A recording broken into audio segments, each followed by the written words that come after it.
newspaper. And this afternoon, we're going to get to see some of the photos from the LaPresse archives and share them is André Rivest. André has worked as a visual journalist and a graphic designer for over 25 years at the LaPresse and is a longtime Montreal Canadiens fan.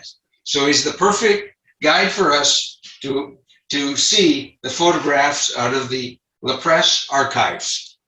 André, we'll turn it over to you. Okay. You see me? You hear me well? I can see you, and you can share your screen, and we'll be all set to go, André. Sharing my screen now. Okay.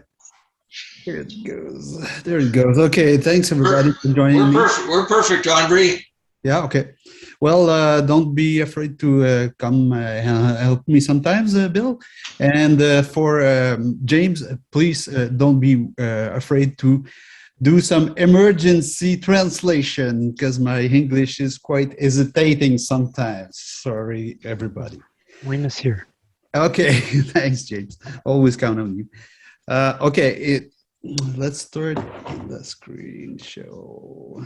Okay, unlimited dressing room access. Okay, what I'm saying right now that everything has changed recently because the usage of cameras and Facebook and everything, all those social medias, it wasn't the case a long time ago, as we can see on these photos. You had access to the player's room and everything. And in the 70s and before, it was quite easy to meet the Canadiens players after a cup win. You just had to go to Toll Blake's Tavern after a game. Former forward Marcel Bonin, he's left on the photo, in the late 50s said to me, "We didn't drink after a game except when we won, but we won all the time." These scenes are over now. Don't try to shake hands with Carey Price after a game. I mean, in any circumstance either. Players avoid cameras as much as they can, and everybody has a camera in his pocket. Régent Tremblay, our star reporter in the 70s and 80s, declared that the Montreal Canadiens dressing room has turned into a camera studio. You're only allowed to meet certain players. You have to make a request and the team controls who goes and what message is the priority. How can a guy really answer a question when he has 5 TV cameras under his nose? As you can see, Carey Price there. But that wasn't the case a long time ago. Photograph almost had an unlimited access to the players and the locker room. Okay, let's have fun and enjoy all these photos that we will never have the chance to see anymore, at least not those angles or that kind of stuff. Let's open the vault of LaPresse treasures. Guy Lafleur had life threat in the 1977 Stanley Cup Finals. John Wensink said he would rip his head off. Guy took it very seriously, and he had a hard time facing this. And after the game, he collapsed. He started crying, but Robinson and also Savard came to him and said, "Okay, man, you beat them. Just enjoy it." And that's what he did after. Guess who won between Wensink and Lafleur? The first time Wensink went on the ice with Lafleur at the same time, Wensink took the puck and tried to reach the Montreal zone. Guy stole him the puck and scored a goal. The whole game, the Canadian players laughed at Wensink, and he didn't play much. That was it. You see there in the 50s, Jacques Plante on the right side is celebrating quietly with a 7-Up. A few years after, he just started to realize that champagne was much better. Mathieu Schneider celebrated his own way in the hot tub of the team. This one's my favorite. You see on the right side, Patrick Roy is celebrating the old-fashioned way, but that wasn't the case with Chris Chelios on the left side. He had to be held to stay up. His pants soaked with some liquid, let's say. What was it? We don't know. But I mean, if I watch the pant carefully, I see that only the lower part is soaked and the upper part, the shirt, is not soaked, so it must be kind of smelly. Old-fashioned gear. Oh, let's talk about the players that we did dressed and got undressed. Old-fashioned gears with André Richard and Bernard Gertillon. Can you imagine the players wearing this kind of gear now? You see there, Lester B. Pearson, the prime minister at that moment, and Charlie Hodge in the dressing room, Guy Lafleur and Pierre-Éliott Trudeau. Having access to the dressing room really meant to the dressing room, like Ken Dryden there with his fans. Watch Guy Lafleur with his beautiful 70s underwear. No shame on this. It's even worse for Guy Lapointe. And I must tell that I cropped this photo. In 1977 and 78, the Canadiens faced the Bruins twice in the finals. For one of the first time, a woman made the daily coverage for a Boston newspaper and even for any newspaper in hockey. She had a certain charm, let's say, and that seemed to appeal Serge Chavard, and it really shows on this. A macho man. Next year, she had a very intimistic interview with Larry Robinson. The photograph took a curious angle to shoot the scene. This wasn't published, let me tell you. We used to have access to the players' intimacy, like cooking with Bobby Rousseau and his wife, or tossing a salad with Jean Béliveau. Can you imagine that kind of photo with Carey Price? No way, it will never happen. Could also see Terry Sawchuk smoking a cigarette and having a Coke. Or Lauren Worsley, who preferred Canada Dry. You could also go to church with the old team and Maurice Richard. The captain, Butch Bouchard, getting injured and healed by Hector Dubois, the trainer. As you can see, the big Butch didn't appreciate too much the presence of the camera that close in a painful moment. Journalists had access to the hospital where the great Howie Morens was when he got injured. This bed happened to become his deathbed. The trainer Hector Dubois again is healing Jacques Plante, who received the puck in the face. That was the last time he received it. Right after, he went back to the ice and wore his famous mask. That's why he invented these.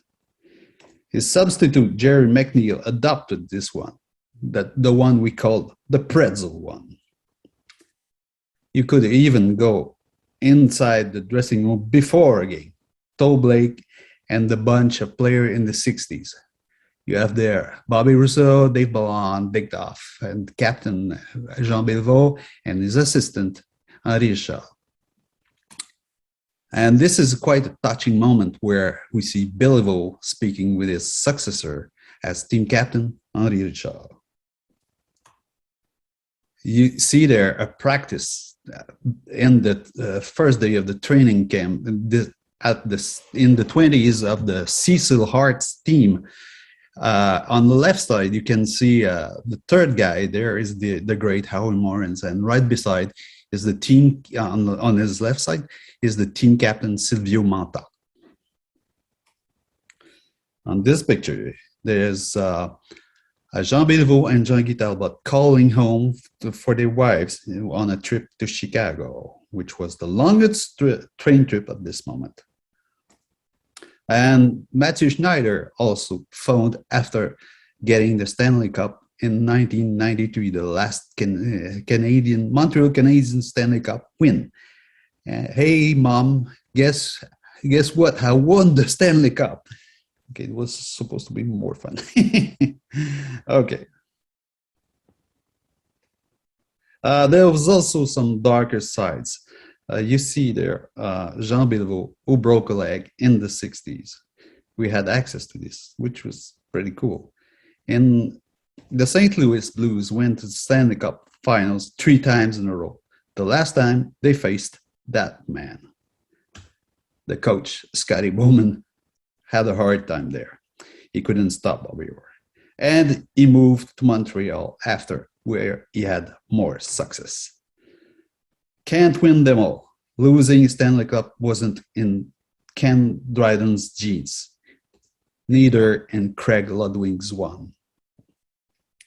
1952 semifinals, one of the most memorable one.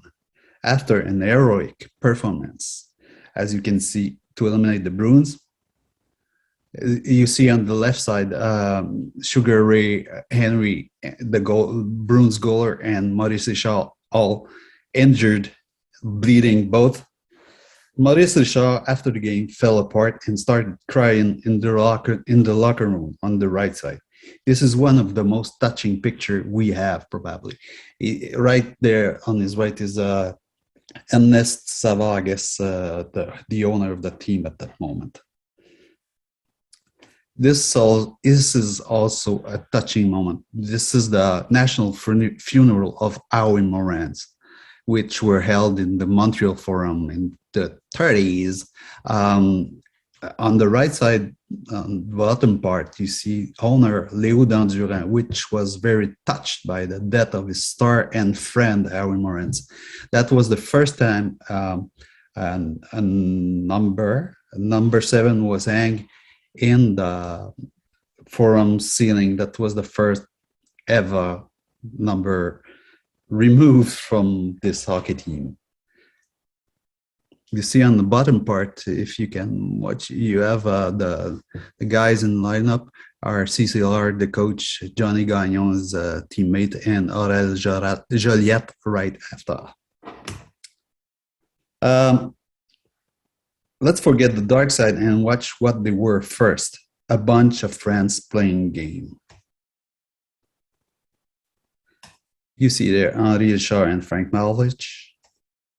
Dickie Moore in the late 50s, probably. It must have been the latest years of Dick Irvin, because Jacques Plante arrived late 50s and Dick Moore too. So Dick Moore, Jacques Plante, Dick Irvin, and Floyd Curry. And the famous trio of Howie Moran's, Aurel Joliette, and Johnny Black Cat Gagnon. There was a hat trick of Henri Richard, and Dick Moore really loved it, or him. In these days, the newspaper coverage was needed for hockey teams, kind of free publicity. The photograph on this picture is the famous David Beer, as he has those famous shots where the guys used to stop and throw snow at him. Must be a soaky day, just staying the whole day like this with the camera. Why were we so lucky to get this tight partnership with the Montreal Canadiens? Because LaPresse really helped building a team. The first edition players all signed their contract in LaPresse building. You can see Jack Laviolette, who's driving the car there, the team's first captain, in front of the LaPresse newsroom. Laviolette was a car racer at this moment. He even lost his career after a car accident. He had to get his left foot cut to get removed from the car. On this picture, you see the guys which are most important in that thing. You see on the upper part, it's Léo Dandurand and Joe Katrinich on his right side. Both are hop. They were the owners in the 20s. And the guy, the player signing his contract is Donk Montreux. He used to be the captain of Montreal Maroons, and he joined the Canadians in 30s, I guess. Um, Sorry, I guess I got lost in my notes. Joe Catarinich used to work as a representative at LaPresse in the early 20th century. Catarinich really helped reaching LaPresse with the Canadians. LaPresse had an enormous success, reading success after daily coverage of lacrosse national team Montreal. You can see on the left side, Catarinich lacrosse card, which was in 1909. And the star of the team was Edouard Newsy Lalonde on the lower part. And they had a huge success with the daily coverage with this.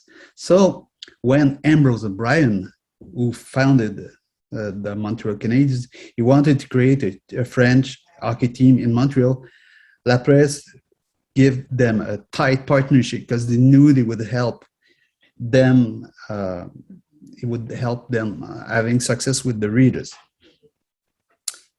Unfortunately, these different angles will never come back. Right now, there are 4 spots allowed to the photographers, I think, in the Montreal Forum. Not the Forum, the Bell Center.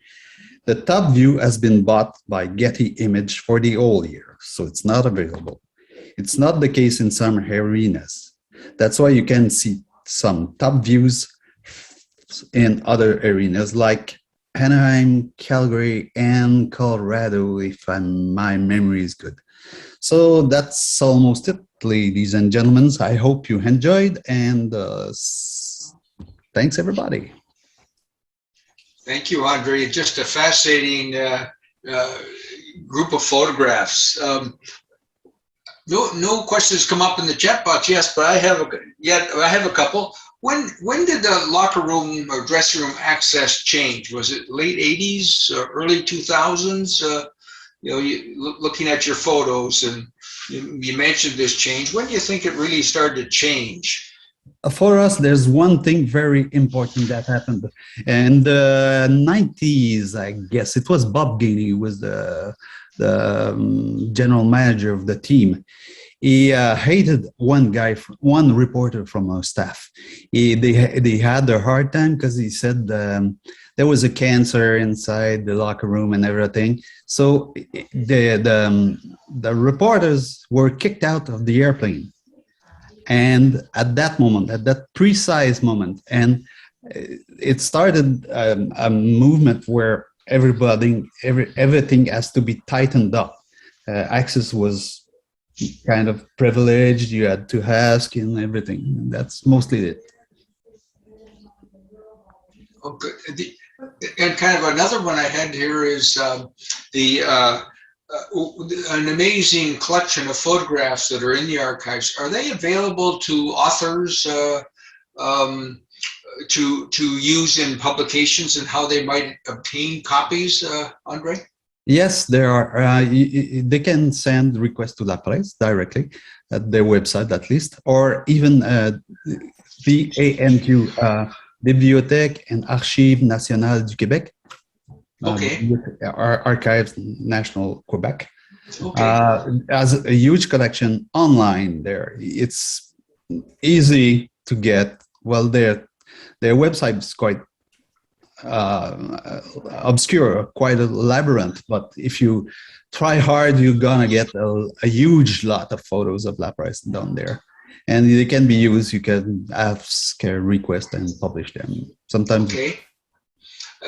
And someone asked the question, was the reporter Rajon Tremblay in one of those? Okay. Yeah.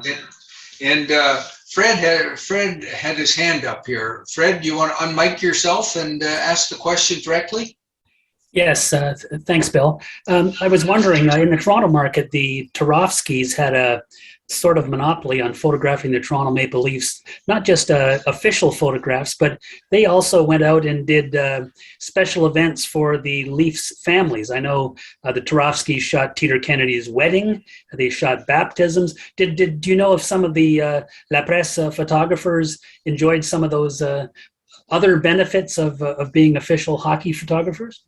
Yes, the first Turovsky were the first ones, probably. They started in the 20s or something like this, and then after David Beer arrived, it's in the 50s.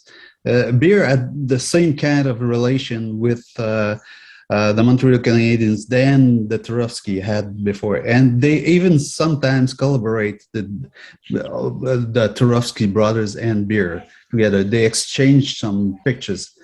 Beer used to work kind of daily for the Daily News in Montreal, but he also would feed the Wire.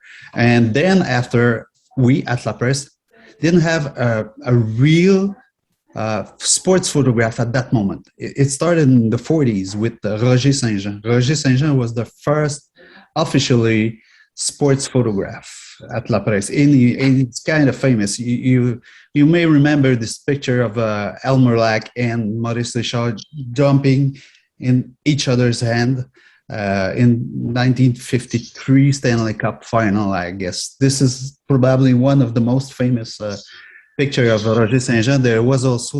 He also covered deeply the riot in 1954-55 at the Montreal Forum.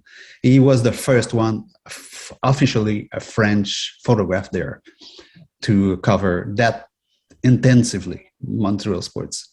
Anglophones started first, like Turovsky did first, then Beer came, then there was Rice too. Rice was prior to. He was the same thing probably.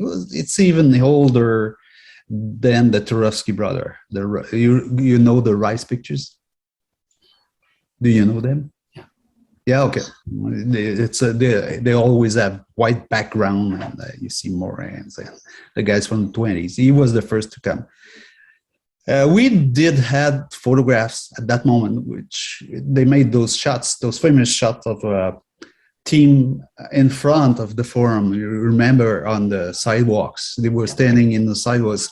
It was made by Lucien Desjardins, a French guy who worked at LaPresse at that moment. But it wasn't as structured as the Turovsky or Beer and Rice too. A couple of questions have come up, Andre, in the chat. With the closure of locker rooms and access to these different events, have the newer opportunities provided some interesting new views of hockey games or players? Yeah, that's one thing has happened. It turned out to be pretty well. It took a while to the photographer to get used to it, but right now there are holes in the corners of the rink. If you remember this, you see them sometime on the games. There's a small hole. Even last year in the finals, Jeff Petrie got his finger injured, putting his hand in the holes there. Remember this? He got injured. He just put the clap wasn't closed, so his finger went inside and not broke, but got into problem. That my bad English says that. And this really changes some opportunities, and we have a pretty fantastic, let's call him a fantastic photographer, which name is Olivier Jean in Montreal. And this guy is very good on making close-ups, making some angles that you have depth. Let's say the defenseman, there's Price, there's that guy in front trying to push the defenseman, and you have just the Carey Price face, which is clear. That makes beautiful pictures, absolutely fantastic picture. But you gotta have a very good photographer to use this, and sometimes they don't like it too much, because if you stay there, you're gonna miss the goals on the other side. Mm-hmm. So you have to make a choice. Do you want Canadians goal, or you want Carey Price stopping a goal? That's the choice they have to do. If there were two, you could have a guy standing in the usual part, let's say in the 15th row in the middle, something like this. There you have the best shot. You're sure to get the injuries, you're sure to get the goals, you're sure to get the big hits. And that's why the guy who plays safe go there, but not Olivier Jean. Never. That's why he brings us some fantastic shot. Yeah. Another interesting question has come up. Why are there no game action photos in Montreal papers until the late 30s? Yeah, that was right. And that was mostly a technical problem. Because at that time, they used the flashes were something, they had a wood palette with powder in, and not magnesium or Yes. something like this, and they put fire in there, and that was dangerous because sometimes the fire just poof. So the guy received this burning powder on their skin and their hair, and they cut their hair cut in fire. So that's why they didn't like it too much to use that thing. The technology didn't allow to take too quick shots, so action shots were tough to take, and they had some they had to have a pause if they want to make a good shot.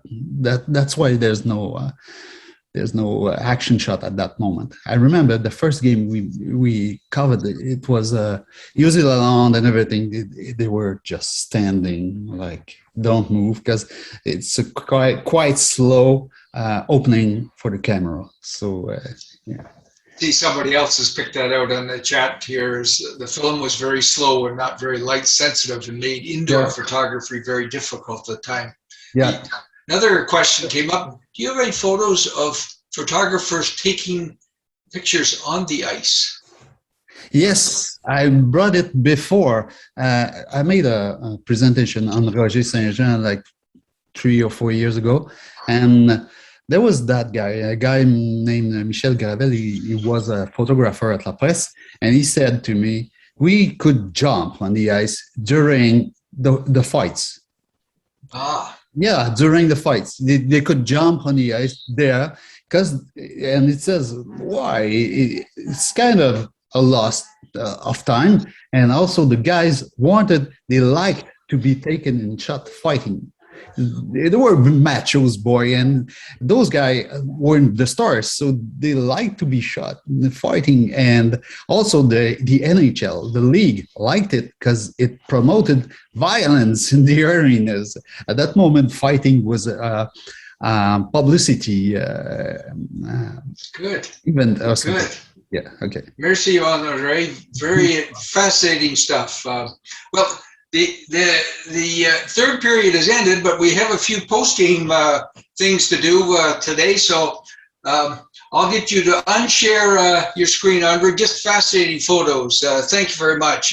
Kind of a nice way to end the third period with the photos. Merci beaucoup. No problem. We just have André. Oh, sorry. Oh, go ahead, Jeff. Sorry, André. It's Jeff McLeish. I was the one that asked about the photos in the 30s. I heard your explanation.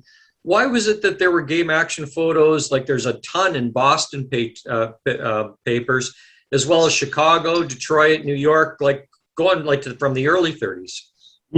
Yeah, probably a lack of something. Maybe just lightning wasn't good enough, but it's probably because it was in between rice and beer. Nobody was, nobody had. It's mostly a commercial thing, They have to sell the pictures and everything. So how can I say that in English? Sorry for this. There was no deal between any photographers at that moment to sell to newspaper, so it wasn't really a need. I remember at LaPresse there was only one page, so it was kind of limited for publishment of photos.